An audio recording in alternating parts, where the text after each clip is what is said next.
Ja imam hrpu tih poznanika, u 30. kasnim, oni razmišljamo o braku. Ti mater, ja sam u tvojim godinama o razvodu već razmišljao, lagano, znaš. U stvari, ozbiljno sam razmišljao o razvodu. Razmišljate, možda nije ni to dobro. Oni su u kasnim 30. i sad se oni idu ženiti. Kako ta svadba izgleda? Kad band najavi, evo ide mlada. Jel stvarno ide mlada, jel daš? Ko da ne ide mlada, I navodno kažu liječnici, i djecu je bolje ranije imati. Znaš, dok su roditelji zdravi i to onda i ti geni, i ti sok, ne znam, ja nisam stručnjak za to, ali navodno da je djeca onda bolje ispadnu ne znam kako bi rekao. Najbolje bi vam objasnio, jel ima neko od vas mlađega bratu ili seku, nek pljesnite. Vidite, njih su roditelji imali kad su stariji bili nego kad su imali vas. Jel kužite na njima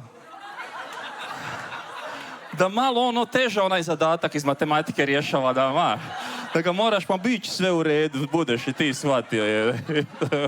Hvala, neko je prepoznao brata skroz u ovome.